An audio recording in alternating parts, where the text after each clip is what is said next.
생명은 오늘날 지구에서만 알려진 자연현상입니다. 생명은 스스로를 동일하게 번식할 수 있다는 사실, 물의 존재, 신진대사, 물리적, 화학적 매개 변수를 유지할 수 있는 능력이 특징입니다. 지구는 45억 년 전에 형성되었습니다. 원시 형태로는 어떤 형체의 생명체도 서식하지 않습니다. 오늘날 우리가 알고 있는 지구와는 전혀 다른 모습이었죠. 두껍고 매우 뜨거운 대기로 덮여있는 지구는 주황색을 띠고 있습니다. 표면은 전혀 알아볼 수 없습니다. 모든 것이 너무 조용합니다. 너무 비어있습니다. 너무 조용합니다. 여행자 여러분, 좋은 아침입니다. 오늘 우리는 삶의 여정을 따라 지구의 과거를 탐험할 것입니다. 새로운 모험을 떠나기 전에 영상의 좋아요와 채널을 구독해주세요. 감사합니다. 즐거운 여행 되시길 바랍니다. 시간이 지나면 지구는 식습니다. 그때까지 원시 대기에 포함되어 있던 물이 액체가 되어서 수건이 나타나기 시작합니다. 비가 내리기 시작합니다. 움푹 패인 곳을 물이 채우고 바다가 형성됩니다. 생명체는 지구가 형성된 지 약 35억 년 후인 10억 년 전에 지구에 나타났습니다. 처음에는 단순한 단세포 유기체의 형태로 수중 환경에서 진화했으며 크기는 약 10mm로 작았습니다. 조금씩 세포가 모여서 서로 가까이 이동합니다. 햇빛, 물, 가스를 흡수합니다. 그들은 발달하여 해저를 침범합니다.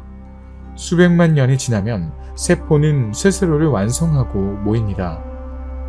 단세포 생물보다 더 큰 다양한 모양과 크기의 다세포 생물을 형성하게 되는데 단일 핵으로는 너무 많은 양의 세포질을 제어할 수 없기 때문입니다. 다세포 생물은 세포가 조직에서 결합하여 기능을 수행할 수 있도록 합니다.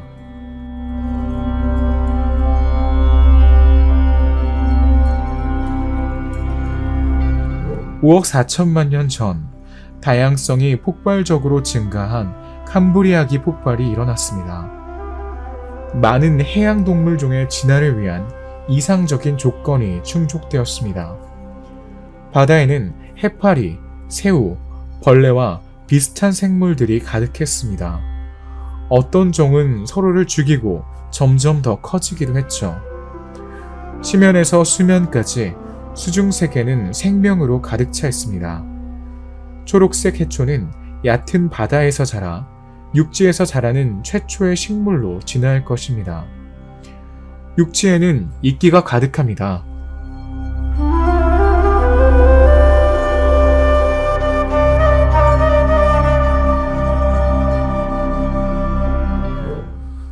오늘날 지구에는 놀랍도록 풍부하고 다양한 동식물이 살고 있습니다.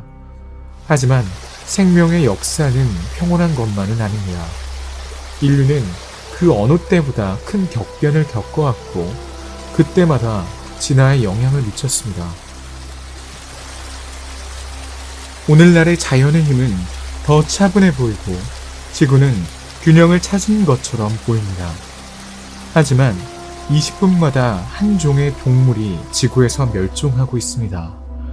매시간 축구장 7개에 해당하는 면적이 삼림 벌채되고 있습니다. 5차례의 대격변을 겪은 후 지구는 다시 한번 기후와 생명체 구성에 잔인한 격변기에 접어든 것처럼 보입니다. 하지만 오늘날 우리가 알고 있는 지구상의 동식물의 진화에 결정적인 영향을 미친 이 변화의 시기로 돌아가 봅시다. 우리는 고생대를 구성하는 6개의 체계 중 두 번째 체계인 오르도비스기에 속해 있습니다. 이 새로운 시기는 소행성 충돌로 인한 캄브리아기 멸종 이후로 시작됩니다. 이 시기가 시작될 때 생명체는 대륙과 얕은 바다인 바다에만 존재했습니다. 동물의 세계는 고생대에 진화적으로 큰 성공을 거둔 삼엽충과 브라키오파드가 지배적이었습니다. 육지에서는 아무것도 없고 산소가 희귀하며 식물도 동물도 발달할 수 없습니다. 초대륙 곤드와나에는 남반구의 모든 대륙이 포함되며 모든 생물종이 모여 사는 판탈라사해로 둘러싸여 있습니다. 4억 9천만 년 전 오르도비스기 이전에는 대기가 이산화탄소로 강력하게 채워져 온실 효과가 발생했고 그 결과 기온이 매우 높았습니다. 바다는 최고 45도까지 올라갔습니다. 최초의 생명체의 광합성 반응은 이 이산화탄소를 천천히 대기 밖으로 배출했습니다. 바다가 차가워지면서 더 많은 생물 다양성이 생겨났습니다. 오르도비스기에는 생명체의 증식과 진화에 유리한 환경이 조성되었습니다. 캄브리아기에 비해 속과 과의 수가 거의 4배로 증가했습니다.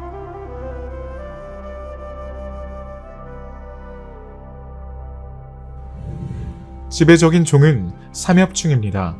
이 해양 절지동물은 길이가 1mm에서 70cm에 이르며 대부분 2에서 7cm입니다. 이 그룹은 18,750종 이상이 존재하기 때문에 매우 다양합니다. 삼엽충은 매우 독특한 해부학적 구조를 가지고 있습니다. 중앙엽을 둘러싸고 있는 두 개의 측엽, 세로 삼엽, 그리고 세팔론이라고 불리는 머리로 구성되어 있습니다. 그들은 단단한 외골격을 가지고 있습니다. 탈피 덕분에 외골격 화석이 발견될 수 있었던 것입니다. 소화기관의 주요 기관은 라키스에 있습니다. 다른 절지 동물과 마찬가지로 근육은 줄무늬가 있고 신경계는 대뇌 신경절과 안면 눈으로 이뤄지는 시신경으로 구성되어 있습니다. 심장으로 구성된 방대한 등혈관은 무색의 혈액을 펌프질합니다. 삼엽충은 물속에서만 살며 바다, 대양, 호수의 바닥을 구성하는 기질을 매우 선호합니다. 주로 벌레와 같은 무척추 동물을 먹이로 삼지요. 가시로 덮인 다리 덕분에 삼엽충은 벌레를 잡아 찢어 입에 넣기 전에 찢어버립니다. 삼엽충은 200 마이크로미터 크기의 알을 낳게 됩니다. 생식기 모공은 머리 뒤쪽에 있습니다.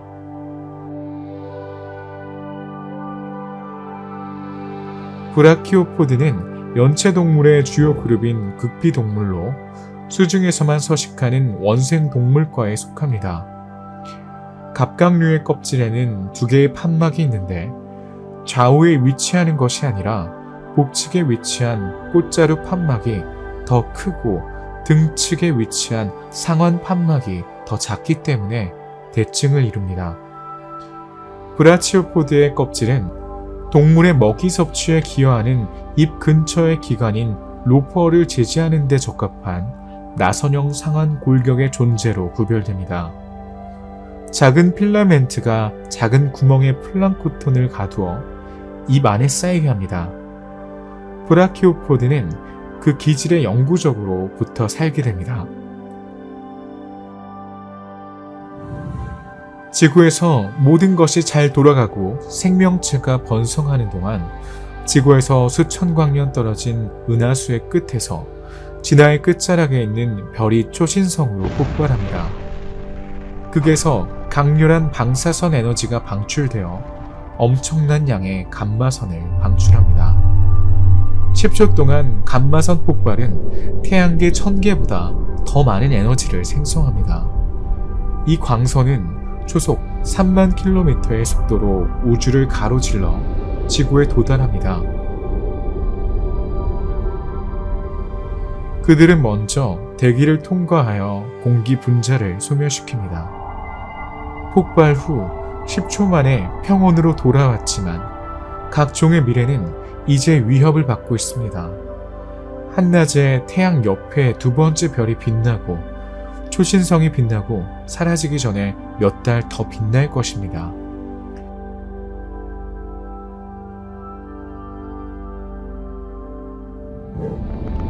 오존층의 거의 3분의 1이 감마선에 의해 파괴되었습니다. 이제 태양의 자외선이 대기를 통과할 수 있습니다. 지구는 용광로가 되고 50배 더 강렬한 햇빛은 말 그대로 견딜 수 없게 됩니다. 플랑크톤의 먹이가 되는 유기물은 태양에 의해 완전히 연소됩니다. 플랑크톤을 먹는 동물들은 먹이를 잃게 된 것입니다. 표층수에 부화하는 삼엽추 유층은 태양 광선의 강도에 살아남지 못합니다. 그들의 번식 주기는 크게 손상되고 성충은 포식자의 먹이가 됩니다. 산호는 불과 몇 주 만에 멸종합니다. 전체 먹이 사슬이 붕괴됩니다. 열대 지방에서는 가오리가 훨씬 더 강력하여 산호초를 죽입니다. 모든 식물과 동물종의 DNA가 손상됩니다. 삼엽충은 차례로 희소해지고 큰 포식자에게는 굶주림의 시작입니다. 그 후 오르토케라톱스와 유리테로이드는 무자비한 전쟁을 벌입니다. 오르테사르스는 수센티미터에 11m 길이의 단강류 껍질을 가진 두 종류입니다.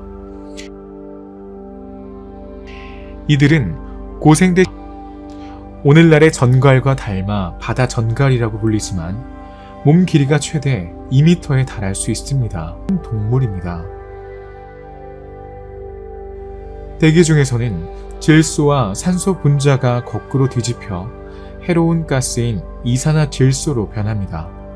이렇게 새로 형성된 가스는 층을 이루며 퍼져나가 유해한 자외선은 통과시키지만 생명 유지에 필수적인 열은 통과시키지 못합니다. 기온이 떨어지고 빙하가 시작됩니다. 생명으로 가득했던 바다는 비참한 바다로 변해버립니다. 추위에 낳은 알은 더 이상 성장하지 못합니다. 다행히도 자외선이 심해까지 도달하지 않아 유립종과 노틸로이드와 같은 일부 종은 생존을 위해 얕은 바다로 피신합니다.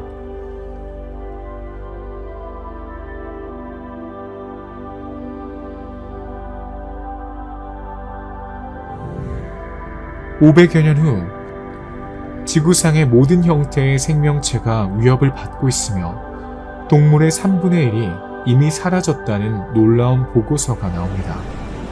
15만 년 후 오르도비스기의 동물은 서서히 죽어가고 있습니다. 추위가 극심하고 지구는 해마다 식어가고 있으며 기근이 만연하고 포식자들은 약탈자가 되어가고 있습니다. 빙하는 해수면이 50m까지 떨어질 때까지 바다의 물을 빨아들입니다. 얕은 바다는 말라버리고 수천 마리의 동물이 죽게 됩니다. 그럼에도 불구하고 아스트라피스처럼 새로운 기후와 새로운 생활 조건에 적응하는데 성공한 종도 있습니다. 15cm를 넘지 않는 작은 크기의 아스트라피스는 몇 안 되는 원시 어종 중 하나입니다. 원시적인 등뼈와 척추를 보호하는 뼈로 된 등딱지를 가지고 있습니다. 이 동물은 조류에서 파충류, 포유류와 인간에 이르기까지 오늘날 존재하는 모든 척추 동물의 조상입니다. 황새는 첫눈에 튼튼한 인상을 주지 않습니다. 미생물과 해조류를 먹으며 포식자가 아닌 포식자입니다. 그러나 이 빙하 기간 동안 적응하고 번성할 것입니다. 다른 어떤 수생 생물보다 추위에 더 잘 적응하고 후퇴하는 바다를 따라갈 것입니다. 특정 먹이만 먹기 때문에 그 먹이가 사라지면 생존할 수 없는 육식성 종에 비해 아스트라피스는 까다롭지 않습니다. 발견하는 모든 것을 먹습니다. 아주 빠르게 새로운 진화와 함께 새로운 종류의 물고기가 등장합니다.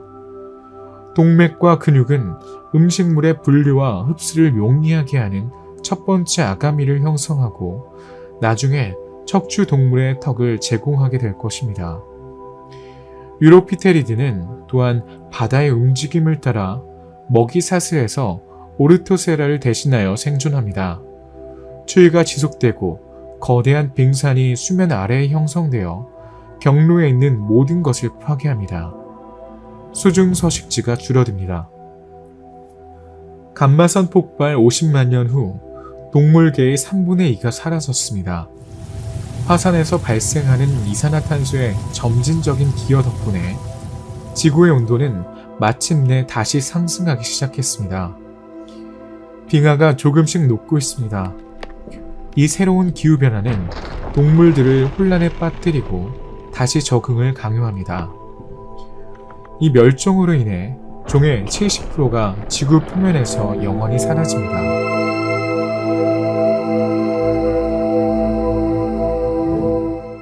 이후 수백만 년 동안 오르토세로는 그 어느 때보다 약해졌지만 여전히 존재합니다. 더 작고 약해져서 먹잇감이 되기 쉬워졌습니다. 반대로 유리테리드는 사나운 포식자가 됩니다. 수위가 낮아지면서 바다 전갈은 폐가 발달하여 혈액이 조직을 순환하고 산소를 회복할 수 있게 되었습니다. 이제 전갈은 육지로 나올 준비가 되었습니다. 전갈은 악어만큼 커지고 두려운 포식자가 됩니다. 아스트라피스의 사촌 물고기인 아칸토디안도 놀라운 진화를 겪었습니다. 그들은 이제 시체에서 살을 자를 수 있는 턱을 가지고 있으며 미생물과 조류를 먹던 그들은 먹이 사슬의 사다리를 올라갑니다. 지구는 차도가 있지만 그 대가는 무겁습니다.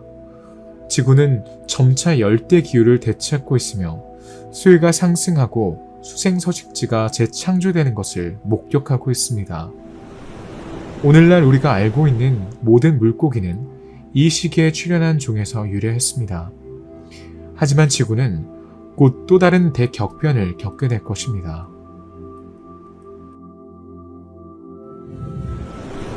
대봉기 동안 판탈라스 해양은 여전히 지구의 많은 부분을 덮고 있습니다. 남쪽에 위치한 초대륙 프로토곤드와나는 천천히 북쪽으로 이동하고 있으며 적도에는 많은 섬과 군도가 분포하고 있습니다. 기온은 25도에서 30도로 따뜻합니다. 2억 년이 넘는 세월이 평화롭게 지났고 광활한 바다에는 동물이 풍부하게 번식하고 있습니다. 산호초는 수백만 평방미터에 달합니다. 이 생태계에는 해면동물, 삼엽충, 연체동물, 노틸로이드, 극비동물 등이 서식하고 있습니다. 어류도 존재하며 많은 진화를 거쳤습니다. 극비동물은 새로운 종의 어류로 전면에 등장합니다. 몸의 앞부분을 덮고 있는 뼈판과 함께 지느러미를 장착하게 되었죠. 새로운 변이 공간이 그들에게 제공되며 그들은 높이를 차지하고 바다의 끔찍한 전갈에서 벗어날 수 있습니다. 그들은 최초의 원양 물고기입니다. 또 다른 새로운 특성은 그들의 힘과 턱이 관절하는 턱을 만듭니다. 이제부터 찢고 물 수 있습니다.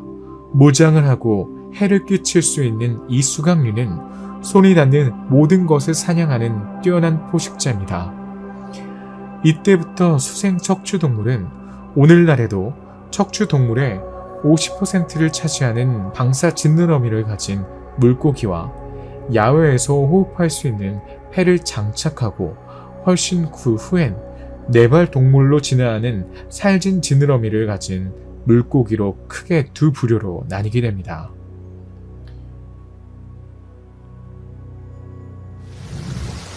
육지에서는 따뜻하고 습한 기후 덕분에 식물이 진화하고 무성해집니다.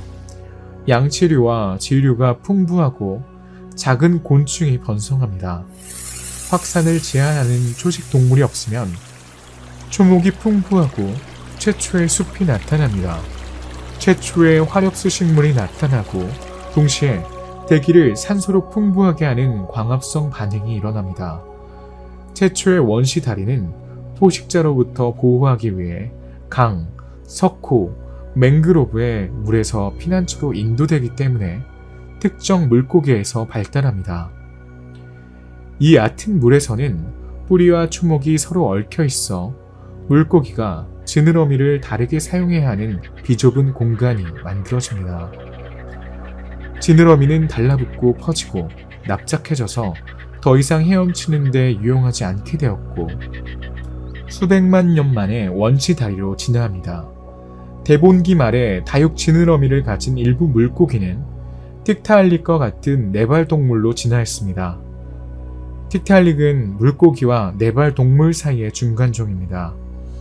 몸 길이는 최대 2m까지 자라며 물속에서도 숨을 쉴 수 있도록 몸과 머리를 납작하게 만들어 몸은 물속에 있지만 머리를 꺼내 숨을 쉴 수 있습니다. 오늘날의 악어와 물리적으로 비슷합니다. 해양 척추동물과 육상 척추동물 사이에 가장 중요한 과도기적 연결고리 중 하나가 될 이치오스테가와 같은 최초의 수중 네발 동물이 탄생한 것은 불과 3천만 년 후입니다. 육지로 이동한 최초의 네발 동물은 얼마 후 등장한 아칸토스테가입니다. 아칸토스테가는 수백만 년 동안 수중 환경과 육지 사이를 오가며 완전히 육상 동물이 될 때까지 이동합니다. 전갈과 거미도 물 밖에서 이 네발 동물에 합류합니다. 대본기 멸종은 일련의 사건으로 인해 약 300만 년에 걸쳐 진행됩니다. 이 모든 것은 마그마가 끓어오르던 지구 중심부, 현재의 시베리아에서 시작됩니다. 지구 맨틀에서 뜨거운 암석이 솟아오르는 거대한 기둥이 형성되고 있었습니다. 결국 마그마에서 떨어져 나와 지각을 뚫고 폭발합니다. 매우 뜨거운 가스가 지구 표면으로 투사되고 물이 끓기 시작하며 수중 지진이 산호초를 파괴합니다.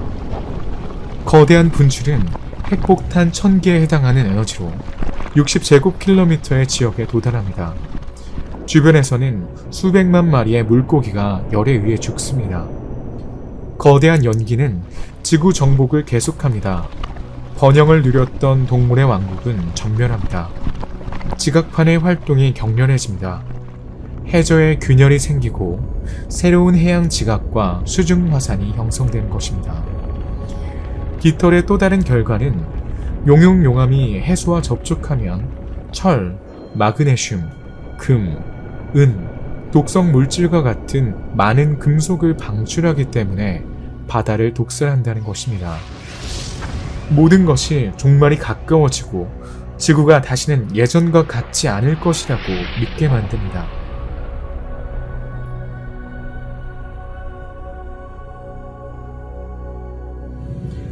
(8,000년이) 지난 지금 바다는 생존을 위한 끊임없는 싸움을 계속하고 있지만 이제 피해를 입고 있는 것은 지구의 대기입니다. 이산화탄소와 같은 수천 톤의 독성가스가 대기 중으로 서서히 방출되어 대기에 온실가스가 가득 차게 됩니다. 온도가 상승합니다. 열의 재분배로 유지되던 해류가 멈추고 세계가 얼어붙습니다. 바다의 수온은 32도에 달하고 수중 환경은 죽어갑니다. 삼엽충은 살아남지 못합니다.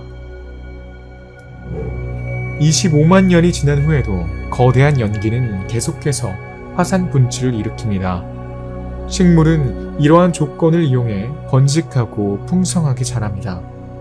지구는 햇빛, 이산화탄소, 물을 필요로 하는 식물들의 천국이 됩니다. 초목이 번성하고 많은 잎이 땅에 떨어집니다. 이렇게 쌓인 식물은 수년에 걸쳐 썩어 풍부하고 깊은 토양과 같은 지구상의 첫 번째 부식지층을 형성합니다. 이야기의 어두운 부분은 비가 오면 토양이 바다로 씻겨 나간다는 것입니다. 해조류는 영양분을 흡수하고 무분별하게 성장합니다. 바다는 식물로 포화 상태가 됩니다.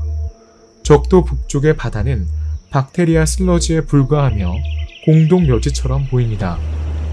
대형 절치동물인 덩클레오스테우스 몇 마리는 굶주림에 맞서 싸우지만 식욕과 먹이 부족으로 인해 식인 풍습에 빠집니다.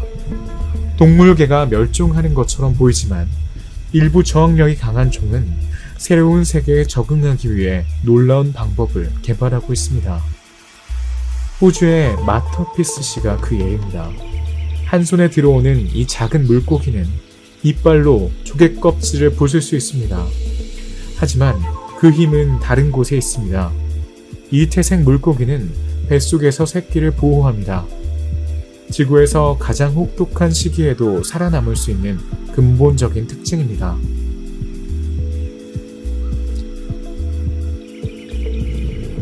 거대한 연기가 발생한 지 75만 년이 지난 지금 화산 폭발이 지구를 강타하고 있습니다. 거대한 화산이 분출하고 있습니다. 화산 폭발이 일어나고 있는 곳은 현재 중국 서부 지역입니다. 높이가 수백 미터에 달하는 용암 분출물이 분출합니다. 하늘 전체에 붉은 주황색을 띠는 화산재 구름이 형성됩니다. 검은 베일이 빛을 가립니다. 지구는 수천 년 동안 거대한 온실 역할을 해왔지만 이제 태양 광선을 가리는 화산가스가 지구를 화산 겨울로 몰아넣을 것입니다. 바다의 온도는 32도에서 21도로 떨어집니다. 물고기 알과 플랑크톤이 박멸됩니다. 그린란드 강에서는 틱탈릭이 살아남습니다.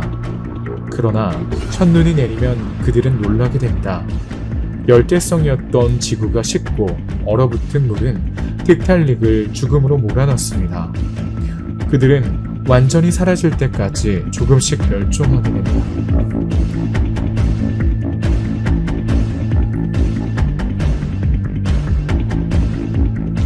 화산의 겨울은 화산 연기가 시작된 지 150만 년 후에 끝납니다. 마침내 화산 연기가 사라집니다. 종의 70%가 멸종했습니다. 바다는 이제 거대한 빈 욕조가 되었습니다. 500만 제곱킬로미터에 달하던 산호초는 수천 개로 줄었습니다. 지구는 황폐화되고 공허하며 적대적인 세상이 되었습니다. 미세한 박테리아와 해조류가 해저에 침입하여 마치 성캄브리아 시대로 돌아간 듯한 착각이 들 정도입니다. 여전히 존재하는 나무들은 산소를 생산하고 지구의 재탄생에 기여할 것입니다. 기온이 안정되고 특히 조수 간만의 차가 커지면서 생명체가 다시 다양해집니다. 페름기에는 로라시아와 곤드와나 두 대륙이 합쳐져 새로운 초대륙이 형성됩니다. 판기아, 이 대륙의 이동은 기후를 변화시켜 지구의 모양을 완전히 바꾸고 새로운 생명체가 생겨날 수 있게 했습니다. 거대한 건조 사막과 산맥이 지구 표면을 덮었습니다. 해수면이 상당히 낮아지고 판기아의 동쪽에서 서쪽으로 테티스라는 새로운 바다가 형성되었습니다. 지구 표면의 온도는 하루에 0도에서 40도까지 다양합니다. 식물, 파충류, 양서리 등 생명체가 다양합니다. 수중에서는 연체동물, 극비동물, 무척추동물이 발달합니다. 동물은 이러한 새로운 기후 조건에 적응하고 체온을 조절하는 방법을 개발합니다. 포유류 파충류인 디메트로돈과 에다포사우루스는 열을 흡수하거나 배출하여 체온을 조절할 수 있는 체온 조절 능력을 가진 등 지느러미를 발달시켰습니다. 테라시드처럼 보호숫잔으로 털을 발달시켜 돌연 변이를 일으키며 진화하는 경우도 있습니다. 페름기의 가장 무서운 포식자 중 하나인 고르고놉시아는 일부 종은 두 발로 걷고 날아다니는 동물도 등장합니다. 2억 5,200만 년 전 지구 표면 아래 100km 아래에서 수천 년 동안 축적된 마그마가 거품을 일으키며 전례 없는 공격을 준비하고 있습니다. 시베리아에서는 화산 압력이 발작에 도달합니다. 격렬한 충격이 느껴집니다. 이전에 지각 아래에 묻혀있던 녹은 암석이 밖으로 터져나옵니다. 약 30km에 걸쳐 땅이 둘로 갈라집니다. 액체 불의 진정한 해일이며 용암 흐름은 단 48시간 만에 프랑스 표면의 5분의 1을 빠르게 덮습니다. 그리고 거기서 멈추지 않습니다.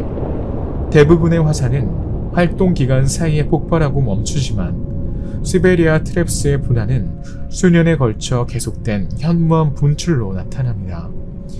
판기아는 곧 화산의 분노로 인해 위험한 자연 불균형을 초래하여 완전히 승리합니다. 트랩스 근처의 생명체는 순식간에 몰살당합니다. 살아남은 동물들은 시베리아에서 멀리 도망치려 하지만 이 재앙적인 사건의 결과는 그들을 쉬게 하지 않습니다.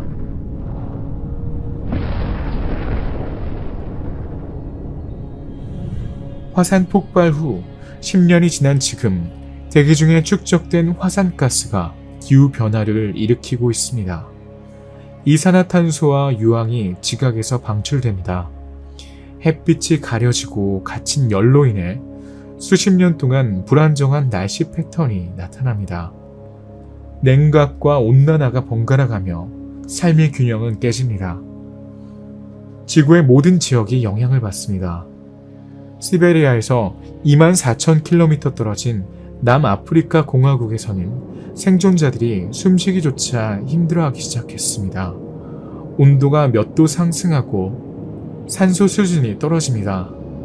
리스트로사우루스와 고르곤옵시안의 호흡기는 산소 부족을 견딜 수 없습니다. 포식자와 먹잇감은 같은 전투를 벌입니다. 쉽게 물리칠 수 있을 것 같았던 작은 동물인 트리나크소더는 진화의 혜택을 받은 것 같습니다. 작은 몸집 덕분에 더위에 대한 저항력이 뛰어나고 얼굴의 뼈 구조 덕분에 호흡과 씹기를 동시에 할 수 있어 대기 오염에 잘 견딥니다. 또한 공동체 생활을 통해 대격변기 동안 서로 연대하며 먹이를 먹거나 자신을 방어하는 등의 부담을 덜 수 있습니다. 화산 폭발 후 25년이 지나도 녹은 암석은 계속 퍼져나갑니다. 공기와 접촉하면 생명체가 살 수 없는 검은 산으로 연결됩니다. 이 지역에 살던 동물들은 이곳을 떠나야만 합니다. 일부는 굶주림으로 죽습니다. 고르곤옵시안의 절반은 북아시아에서 새로운 재앙이 닥치면서 멸종합니다. 이산화황은 수증기와 섞여 황산을 생성합니다. 이제 지구에 산성비가 내리면서 초목이 완전히 파괴됩니다. 나무가 검게 변하고 잎이 떨어지며 숲 전체가 황폐화됩니다. 숨을 수 없는 동물들은 죽어가고 있습니다. 우리의 먼 조상인 트리나크소더는 가까스로 피난처를 찾았습니다.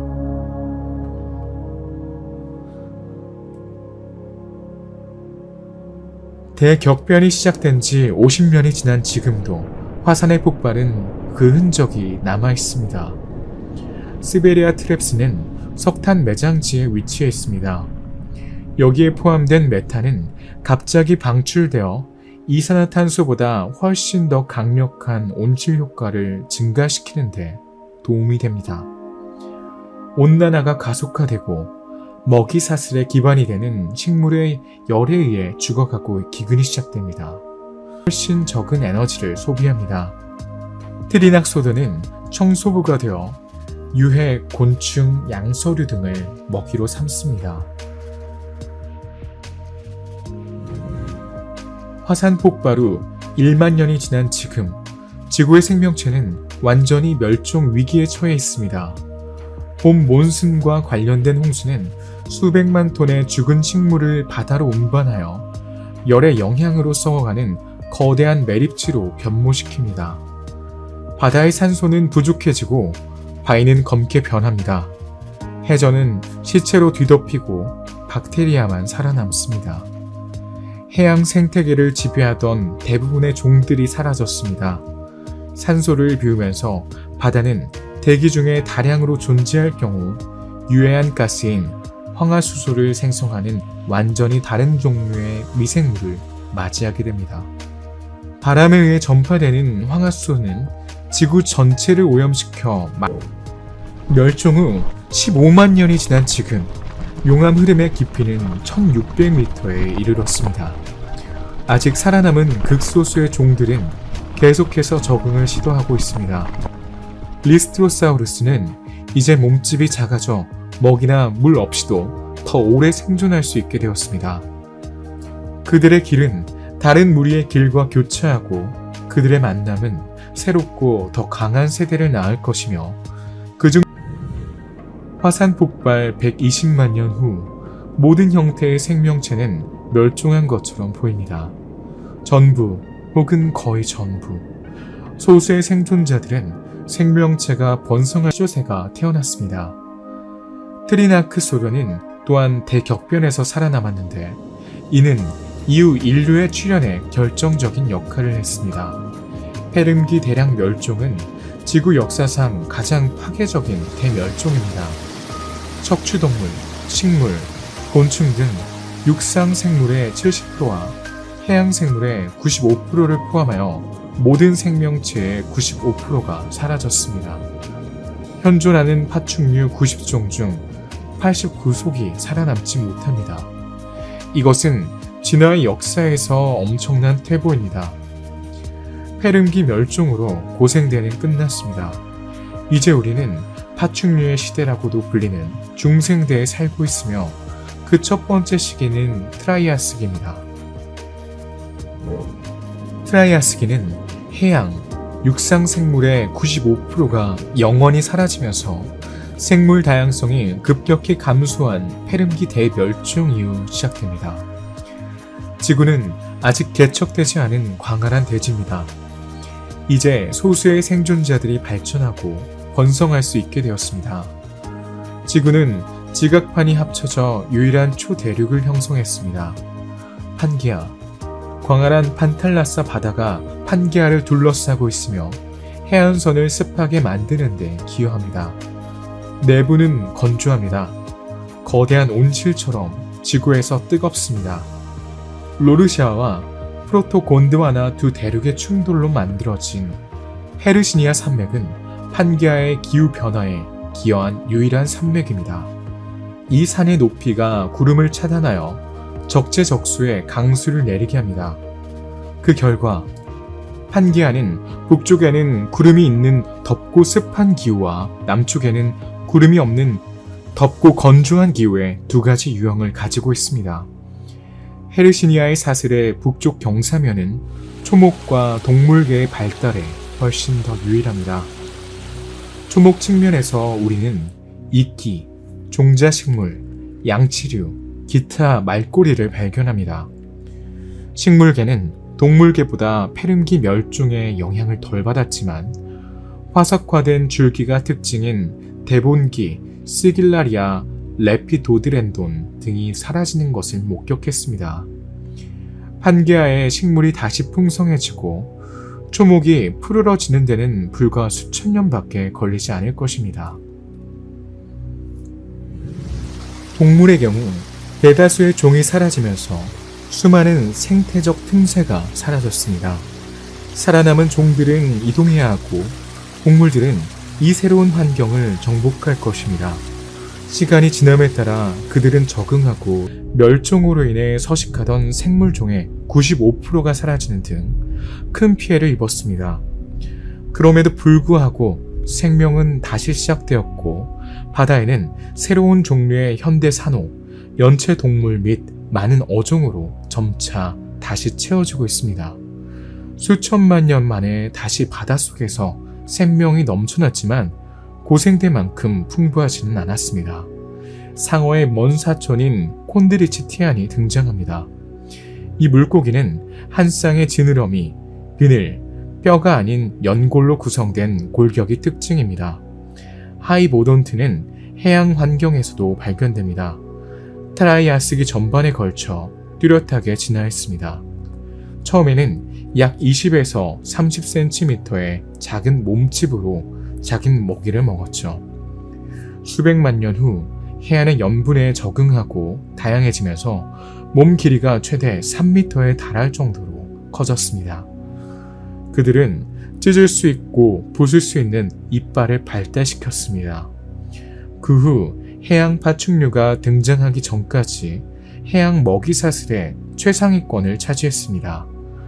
트라이아스기에는 해양 파충류가 발달하여 해양과 대양으로 몰려들기 시작했습니다. 여러 과의 해양 파충류가 생겨났지만 딱딱한 먹이와 갑각류를 먹는 해양 파충류인 플라코돈트나 긴 노 모양의 꼬리와 가느다란 몸을 가진 파충류인 탈라토사우루스와 같이 일부 파충류는 오래 지속되지 못했습니다. 지구에 영구적으로 정착한 해양 파충류는 어룡 또는 도마뱀류였습니다. 도마뱀은 몸 길이가 1m에서 10m에 이르는 해양 척추동물입니다. 큰 지느러미 덕분에 비교적 쉽고 빠르게 물속을 이동했으며 나중에는 현재의 돌고래처럼 수면에서 연속적으로 점프하는 이동 방식을 선택하기도 했습니다. 육지에서는 페른기 멸종의 마지막 생존자들이 가장 널리 퍼져 있습니다. 시조새 파충류인 라우이수치아는 먹이사슬의 최상위에 있습니다. 가장 기초적인 그룹은 시조새를 낳았고 그 다음에는 날개 길이가 약 1m에 달하는 식충 파충류인 익룡이 날아다녔습니다. 최초의 악어류가 등장했는데 이는 미래 악어류의 기원입니다. 공룡을 탄생시켰습니다. 후자는 아직 거대한 크기에 도달하지 못했습니다. 우리는 길이가 1m인 아르헨티나의 에오랩터와 같은 작은 것들을 발견합니다. 가장 크고 가장 많은 것은 길이가 최대 10m에 달하는 초식 공룡인 플라토사우루스입니다. 포유류는 트라이아스기 시기를 어려움 없이 넘겼습니다. 가장 많은 포유류는 테라시드, 디시노돈트, 리소위시아입니다. 몸무게가 5에서 6톤에 달하는 이 동물은 아시아 코끼리와 비슷한 크기를 가졌습니다. 주변 환경 중 가장 큰 동물입니다. 페른기 멸종 당시 시베리아 트랩은 100만 년 동안 용암과 독성가스를 지구에 내뿜었을 것을 기억하세요. 이제 지구 표면은 평온해졌고 시베리아 트랩스가 남긴 적대적인 사막은 다시 한번 생명을 품고 무성해졌습니다. 하지만 지구 속 깊은 곳에는 여전히 끓어오르고 있습니다. 수백만 년 전 판게아를 하나로 모았던 힘이 판게아를 갈라놓고 있습니다. 대륙의 점진적인 이동으로 지각의 멘트를 구성하는 마그마가 흐르고 있으며 이 힘이 판게아를 분해하면 용암이 상당한 양으로 분출됩니다. 이것이 새로운 대량 멸종의 시작입니다. 몇 주 동안 우르릉거리는 소리가 들렸고 느껴졌습니다. 순식간에 판게아는 갈기갈기 찢어졌습니다. 불타는 증기의 간헐천이 지구의 창자에서 나와 1500m 이상의 고도까지 쏘아 올렸습니다. 불타는 증기의 거대한 분출은 일주일 후 판게아의 분열과 대서양 분지의 형성으로 이어지는 격렬한 화산 활동을 촉발합니다. 화산 폭발이 시작되면 땅의 균열을 통해 용암이 분출되고 마그마가 거대한 불길처럼 퍼져나갑니다. 균열의 길이는 최대 수십 킬로미터에 달할 수 있으며 말 그대로 동물과 초목에 도달할 때까지 달리는 화염의 파도이며 경로에 있는 모든 것을 삼킬 수 있습니다. 인류가 탄생한 이래로 이보다 더 폭력적이었던 적은 없었습니다. 초식 동물들은 서둘러 도망치지만 포식자로부터 보호하는 등의 달린 기 때문에 속도가 느려지고 용암이 그들을 따라잡습니다. 몇 달 동안 용암이 흐릅니다. 동물들은 도망치지만 갈 곳이 없습니다. 이 위급한 상황에 직면한 동물들 중 일부는 다른 동물들보다 변화에 더 잘 적응합니다. 최초의 공룡 중 하나인 스타우리코사우루스가 바로 그런 경우입니다. 이 공룡은 당시 몇 안 되는 이족 보행 동물 중 하나였기 때문에 4발 달린 공룡의 세계에서 가벼운 포식자였습니다. 그러나 그의 자산에도 불구하고 그는 화산 폭발의 피해를 피할 수 없었습니다. 50년의 시간이 흐르고 화산 폭발이 연이어 일어납니다. 용암층이 서서히 지구 표면을 덮습니다. 이러한 분출은 마그마에 용해된 많은 가스를 생성합니다. 용암이 지표로 올라오면 수백만 톤의 유해가스가 대기 중으로 방출되고 이산화탄소 수치가 증가합니다. 기온이 상당히 상승하고 열기가 너무 커서 숨이 막힐 정도로 더워져 해양 동물들도 폭염으로 고통받습니다. 용각류의 일종인 루티오도는 물속에 살지만 알을 낳기 위해 어쩔 수 없이 육지로 올라와야만 합니다. 이 종의 특수성은 그를 영원히 비난합니다. 새끼를 먹기 전까지 먹이를 먹는 것 자체가 르티오든에게 시련이 됩니다. 수십 년이 지난 지금 더위는 여전히 기승을 부리고 있고 공기 중 산소 농도는 매우 낮습니다. 현대인이 이런 조건에서 숨을 쉬는 것은 불가능할 것입니다. 데스마토스쿠스는 이러한 낮은 산소 농도를 견뎌냅니다. 위풍당당한 등딱지 덕분에 포식자를 두려워하진 않았지만 이번에는 호흡기와 폐 기능이 매우 제한되어 있기 때문에 상황이 좋지 않습니다. 모든 움직임이 힘들고 좁은 공간에 국한되어 머물기 시작합니다. 산소 부족은 배아가 발달하기에 충분한 산소를 공급받지 못하기 때문에 번식에도 영향을 미칩니다. 출산이 감소하고 생존자와 신생아는 약해집니다. 결국 데스마토스쿠스의 개체수는 멸종하게 되고 이는 스타우리코사우루스에게 도움이 됩니다. 후자는 동일한 물리적 구조를 가지고 있지 않습니다. 팔다리가 신체의 나머지 부분과 정렬되어 내부 장기를 방해하지 않습니다. 폐가 완전히 펼쳐지고 호흡곤란이 적습니다. 스타우리코사우루스는 또한 새나 공룡처럼 여분의 공기 주머니를 가지고 있어 호흡기를 통해 산소가 지속적으로 흐르게 합니다. 그래서 사람과 같은 공기를 마시는 새는 30% 더 많은 산소를 흡수할 수 있습니다.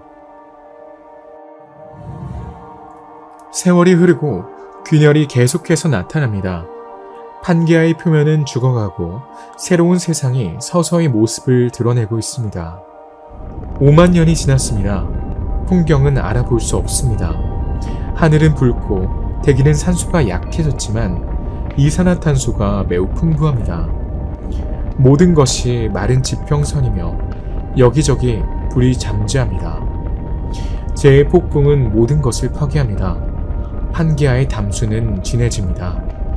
이 대격변의 풍경 한가운데서 루티오토는 강을 더 이상 건널 수 없게 되자 안전한 곳을 찾고 있습니다. 이제 화산재는 수증기와 섞여 산성비를 만들어 나무와 초목을 파괴합니다. 비가 계속되면 뿌리는 시들고 땅은 바다로 씻겨 내려갑니다. 바다는 온갖 종류의 용해된 미네랄과 유기물로 오염된 진한 액체가 됩니다. 해양색에도 비슷한 영향을 받습니다. 물은 산성화되고 먹이 사슬의 기초가 되는 플랑크톤이 죽습니다. 그러면 물고기와 물고기를 먹이로 삼는 모든 생물이 차례로 죽게 됩니다. 유디모폰도는 강과 호수를 따라 먹이를 찾으러 다니지만 땅에서 썩어가는 시체들만 가지고 살아야 합니다.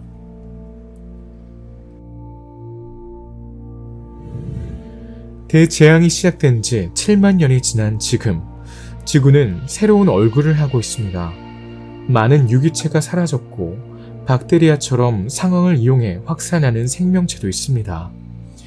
이 박테리아는 바다를 더러운 곳으로 만듭니다. 하늘은 노랗게 변하고 유황 냄새가 사방에 가득합니다. 이 반갑지 않은 풍경 속에서 한 생명체가 남은 작은 생명체를 붙잡고 버티고 있는데 바로 우리의 먼 조상인 메가조스토르돈입니다. 이 작은 포유류는 폐와 나머지 기관을 분리하는 근육과 힘줄로 이루어진 막, 즉 횡격막을 가진 고도의 폐 기관을 가지고 있었습니다. 덕분에 공기의 독성에도 불구하고 쉽게 숨을 쉴 수 있었습니다. 메가조스토르돈은 또한 생존에 큰 이점을 가지고 있는데 바로 새끼에게 수유를 하는 최초의 동물 중 하나라는 점입니다. 따라서 암컷은 새끼를 먹이기 위해 자신의 자원을 활용하기만 하면 되고 다른 암컷은 새끼를 위한 먹이를 찾아야 합니다. 화산 폭발 이후 25만 년이 지난 지금 판게아는 형체를 알아볼 수 없을 정도로 변했습니다. 지구의 양쪽에는 균열이 뚫려 있고 여전히 용융함이 흘러나오고 있습니다. 쏟아져 나온 마그마의 양은 총 약 200만 제곱킬로미터에 달합니다. 사막화가 전 지역으로 확산됩니다. 생명체가 남아있는 일부 희귀 지역에서는 스타우리코사우루스가 계속 진화하며 제자리를 찾아가고 있습니다. 이제 스타우리코사우루스는 발전된 폐 시스템과 더불어 알을 품고 있습니다. 이 신체 접촉은 체온 조절과 보호 기능을 제공합니다. 새로운 세대는 더 강하고 견고하게 등장합니다. 공룡은 점점 더 많아지고 있습니다. 화산 폭발이 멈추는 것은 사건이 시작된 지 50만 년이 지난 후입니다. 지각의 변화는 분명히 판기아를 해치하고 오늘날 우리가 알고 있는 대륙을 분리하여 대서양의 개방을 촉진했습니다. 육상 동물의 4분의 3이 영원히 사라졌으며 특히 데스마토스크스와 같은 초식 동물에 더 큰 영향을 미쳤습니다. 수중에서도 재앙은 호소력이 없습니다. 산호초는 거의 모두 파괴되었습니다. 트라이아스기 멸종이 끝나려면 60만 년이 걸릴 것입니다. 여전히 그 어느 때보다 덥고 공기는 거의 숨을 쉴 수 없으며 이산화탄소 수준은 최고 수준입니다. 하지만 오늘날 우리가 알고 있는 세상은 탄생했습니다. 스타우리코사우루스는 최악의 조건에 적응했고 이제 지구는 그와 그의 종족이 되었습니다. 그들은 번식하고 땅을 침범하여 새로운 서식지와 새로운 종을 만들어냈습니다. 이 거대한 도마뱀과 함께 우리는 현재 포유류의 조상인 메가조스트로돈을 발견합니다. 이들은 앞으로 수천 년 동안 진화할 것입니다. 우리는 지금 백악기에 살고 있습니다. 하늘에서 바라본 지구는 오늘날 우리가 알고 있는 모습과 매우 흡사합니다. 판기아의 분열로 인해 현재 대륙의 특징이 그려졌습니다. 지구에는 만년설이 없어 기후가 항상 따뜻합니다. 바다는 오늘날보다 200m가 더 높았습니다. 양치류, 침엽수, 꽃피는 식물이 풍경을 덮고 있습니다. 파충류가 여전히 수중 환경을 지배하고 있지만 이 큰 그룹 중 하나인 이치토사우루스는 여전히 미스터리한 이유로 사라졌습니다. 공중에서는 날개 길이가 15m에 달하는 케찰코아투스와 같이 인상적인 크기로 웅장하게 날아다니는 생물이 있습니다. 익룡은 거인의 땅에서 점점 더 적게 존재하기 때문에 조심해야 합니다. 사실 육지에서 거대한 공룡은 모든 대륙에서 수백만 년 동안 지배하고 최고를 다스린 동물 그룹입니다. 공룡은 진화와 다양화를 거듭하며 티라노사우루스, 유명한 티렉스와 같은 새로운 종을 출현시켰습니다. 길고 강력한 꼬리와 거대한 두개골을 가진 티라노사우루스는 길이가 13m가 넘고 무게가 최대 8톤에 달합니다. 지구상에 존재했던 육식 공룡 중 가장 큰 공룡이자 당시 가장 큰 공룡이었습니다. 공룡과 함께 포유류도 여전히 그 자리를 지키고 있습니다.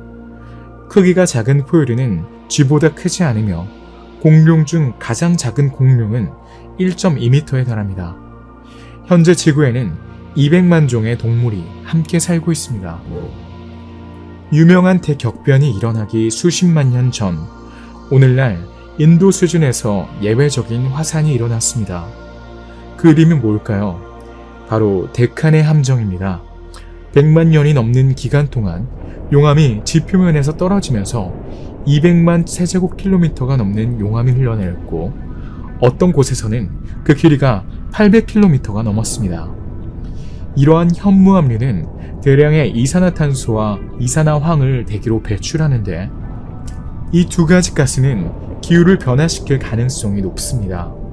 황산염 에어로졸로 전환된 후 이러한 황 배출은 6,500만 년 전에 지구의 냉각에 짧은 에피소드를 유도했을 것이며 CO2는 장기적으로 3도의 온난화를 일으켜 지구 역사상 가장 유명한 생물 다양성 위기에 가장 많이 기여했을 것입니다. 지구에서 수백만 킬로미터 떨어진 화성과 목성의 궤도 사이에 위치한 소행성대의 천체 중 하나가 궤도를 벗어나 지구 방향을 향합니다. 초속 수킬로미터의 속도로 발사된 이 소행성은 최대 10km의 폭탄처럼 지구에 떨어지며 멕시코 유카탄 반도에 깊이 50km의 분화구를 형성합니다. 소행성이 방출하는 에너지는 1억 메가톤에 해당합니다. 순식간에 반경 60km 내에 있던 물이 수증기로 변해서 수백만의 목숨을 앗아갑니다. 충돌 다리 근처에 있는 동물들은 반응 시간보다 훨씬 빠른 속도로 충격을 받기 때문에 충격을 느낄 시간이 없습니다. 기하된 암석은 뜨거운 구름을 형성하고 바다를 향해 빠르게 이동하는데 이것이 바로 충격파입니다. 그 경로에 있는 모든 것이 증발하고 지구 자체의 일부가 미국 대륙 전체에 걸쳐 증기로 변합니다. 강력한 티라노사우루스조차도 충격파를 견딜 수 없습니다. 유일한 생존자는 동굴에 피난처를 마련한 사람들 뿐입니다. 화재가 발생하면 북미는 거대한 지옥과 같습니다. 먹이나 포식자, 부모나 자녀, 아무도 아끼지 않습니다. 우리의 먼 조상인 포유류 프루가토리우스는 굴에 머물러 있습니다. 작은 몸집 덕분에 피난처를 찾고 은신처를 마련하고 종족의 생존을 보호할 수 있었습니다. 충돌 후 10분이 지나면 충격파가 모든 에너지를 방출합니다. 하지만 그 결과가 느껴지기 시작합니다. 땅이 흔들리고 덜컹거리는 소리가 들리며 매우 큰 규모의 지진이 발생합니다. 균열이 생겨서 공룡들은 깊은 틈새로 떨어졌습니다. 지진은 남극으로 퍼져 산사태를 일으킵니다. 진동과 여진은 며칠 동안 지속되었습니다.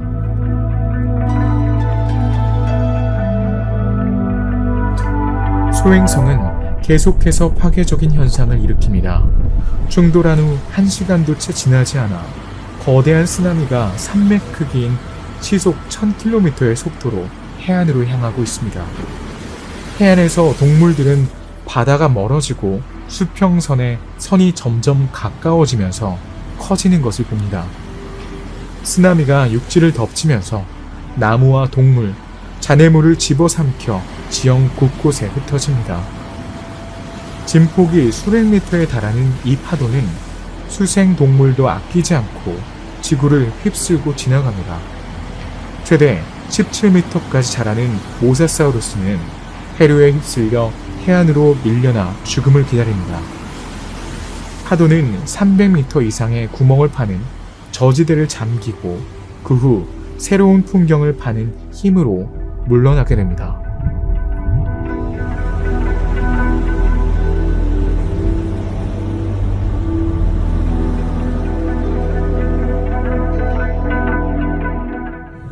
몇 시간 후 바다가 진정되고 생존자들은 잔해에서 나와 피해 규모를 파악합니다. 하지만 정신을 차리기도 전에 또 다른 충격의 결과가 닥칩니다. 소행성이 지구에 충돌하여 분화구를 파헤치면서 수백만 톤의 암석이 우주로 날아간 것입니다. 이 암석들은 이제 지구로 다시 떨어져 사상 최대의 유성우를 형성하고 있습니다. 지각의 조각들이 몇 시간 동안 대기권에 재진입하고 있습니다. 지구가 불타고 있습니다. 모든 생물이 피해를 입었습니다. 몇 시간 안에 기온이 상승하고 어떤 곳에서는 강이 끓기 시작할 정도로 더위를 견딜 수 없게 됩니다. 지구는 형체를 알아볼 수 없게 됩니다. 하지만 일부 종은 이 종말에 저항합니다. 지상의 공룡 세계가 무너지는 동안 연옥은 지하로 피신합니다. 평온이 돌아오기를 기다리며 먹이를 배급받으며 스스로를 정리합니다. 유카탄 반도의 분화구는 칼데라입니다. 산은 해발 5000m까지 솟아있습니다.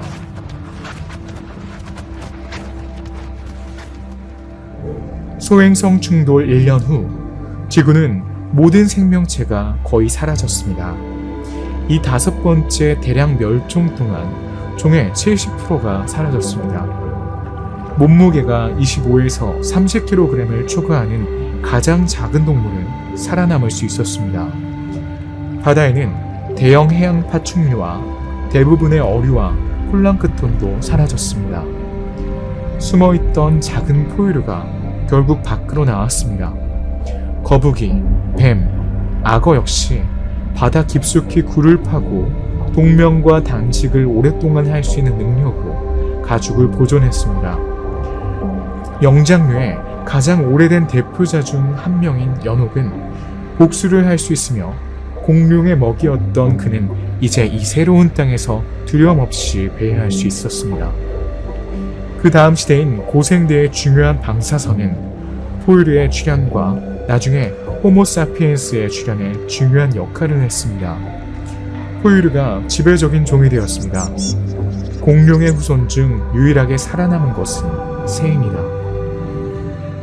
이것은 오늘날까지 일어날 마지막 대멸종이며 이 놀라운 모험 덕분에 현대인은 지구에서 자신의 자리를 차지할 수 있었습니다. 이 모든 것은 약 20만 년 전에 시작되었습니다. 생존이 위태로운 새로운 종이 등장합니다. 동아프리카의 일부 지역에만 국한되어 있으며 처음에는 수천 쌍에 불과합니다. 느리고 약해 보이지만 이 종은 근본적으로 수완이 뛰어납니다. 자연 환경의 어떤 제약도 이 종의 속도를 늦추지는 못하는 것 같습니다.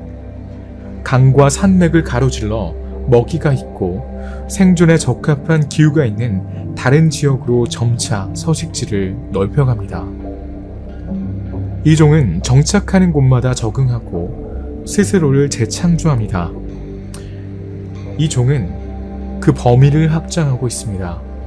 그 과정에서 다른 존재, 많은 동물들을 만나게 되는데 그 동물의 몸집은 자기 몸집의 2배, 10배, 심지어 20배에 달할 수도 있습니다. 그럼에도 불구하고 번식 속도가 빠르고 생존을 보장할 만큼 충분히 똑똑합니다. 그런 다음 물가를 넘어 바다와 대양을 횡단합니다. 이 이야기는 수천 년 동안 계속되어 우리 종은 거의 지구 전체에 퍼지게 됩니다. 호모사피엔스는 전례 없는 속도로 번식합니다. 지구 역사상 처음으로 한 생명체가 행성 규모의 유기적 세계 구조를 변화시켰습니다.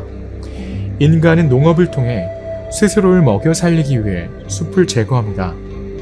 그는 지구 양쪽에서 동물과 식물의 이동에 기여하여 생물권의 구성 요소를 재분배합니다. 그러나 가장 중요한 변화는 지하 에너지의 매장량의 발견에 있었으며 이는 대기 구성의 진화로 이어집니다. 생명의 다양성을 위협하는 이러한 격렬한 변화를 수반하는 이 사건은 이전에는 5번만 발생했습니다. 5번의 재앙은 매우 특별한 범주인 대량 멸종으로 분류될 정도로 피해를 입혔습니다. 인간의 행동이 동일한 결과를 초래할 것이라고 말하기에는 너무 이르지만 일부 과학자들은 6번째 멸종의 자격에 동의합니다.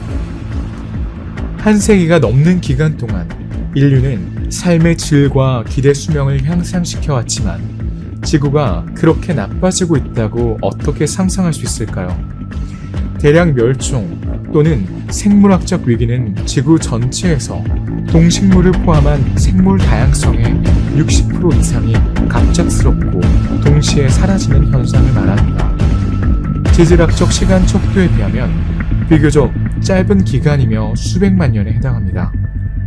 그 강도에도 불구하고 대량 멸종은 특정 형태의 생명체가 일반적인 포식자 없이도 발전할 수 있는 기회를 제공합니다. 생물 다양성이 변화하고 새로운 균형이 만들어집니다. 백악기 고생대의 생물학적 위기 때와 마찬가지로 공룡이 사라지면서 인류의 조상인 특정 종에게 기회가 열렸습니다. 수십 년 동안 사라져가는 생물종을 파악하기 위한 연구가 진행되어 왔습니다. 870만 종의 동식물 중 100만 종의 동식물이 멸종 위기에 처해 있습니다. 동물 중에 3분의 2가 80년 이내에 사라질 수 있습니다. 지구의 역사는 항상 재앙과 파괴적인 생물학적 위기로 점철되어 왔습니다. 생명은 격렬한 발전과 거의 완전한 멸종 사이에서 끊임없이 진동합니다. 하지만 오늘날 새로운 멸종의 시작이 크게 다가오고 있는 것 같습니다. 우리는 6번째 대량 멸종을 목전에 두고 있는 걸까요? 미래가 말해줄 것입니다.